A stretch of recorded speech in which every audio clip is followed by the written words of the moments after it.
చెప్పండి మేడం. తినే యశ్వంత్. హాయ్, ఎవరు మేడం? పద్మ. నైస్ నేమ్, ఎక్కడో విన్నట్టుందే. ఏంటి పద్మ వచ్చేసింది? మీ అక్క. ఊరుకోండి మేడం, నాకు అక్క. అక్క! ఎవరిని రాను నన్ను అక్క అని పిలుస్తున్నావు? నీకు దండం పెడతాను, కొంచెం మేనేజ్ చేయవా? ప్లీజ్ ప్లీజ్ మేనేజ్ చేయవే ప్లీజ్, కొంచెం ప్లీజ్. ఖర్చు అవుద్ది. ఎంత? 10,000. ఓకే.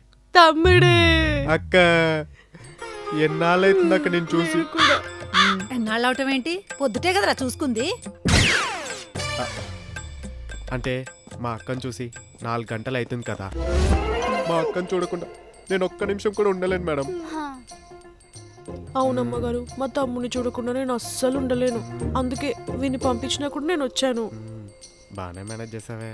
అమీర్పేట ఆర్టిస్ట్ ఇక్కడ. ఒప్పో. మరి ఇందాక పద్మని చూసి ఎవరు అని ఎందుకు అడిగావు? మేనేజ్ చేయవే ప్లీజ్, నేనే మేనేజ్ చేస్తాను. అంటే మా అక్కతో నాకు గొడవైంది, అందుకే నేను అలిగాను. అవునమ్మ గారు, మా తమ్ముడు నా మీద అలిగితే అస్సలు మాట్లాడు. ఏదో తేడాగా ఉందే.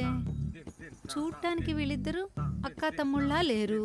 అవును, మీ ఇద్దరు అమ్మా నాన్నలు ఒక్కరేనా? అవును. ఆ? మేనేజ్ చేస్తావా? వచ్చు కదే. అవునా కాదా?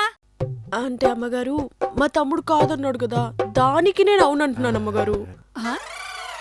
ఏదో తేడాగా ఉందే. అంటే మీరు మా ఇద్దరిని కలిపి ఫస్ట్ టైం చూస్తున్నారు కదా, అందుకే అలా అనిపిస్తుంది. పోన్ పోన్ మీకే అలవాటు అయిపోతుంది. అయినా సరే నాకు ఒక డౌట్ ఉంది. అమ్మా, వదలదేంటే మేడం. ఈ రోజుకి ఇది చాలు మేడం, కావాలంటే రేపు కంటిన్యూ చేసుకుందాం. మేము వెళ్ళి రెస్ట్ తీసుకుంటామే. పదక్క. మీ అక్క ఎక్కడికి? అంటే తనకు కూడా ఒంట్లో బాగాలేదు కదా, అందుకని. పదక్క. పద్మ,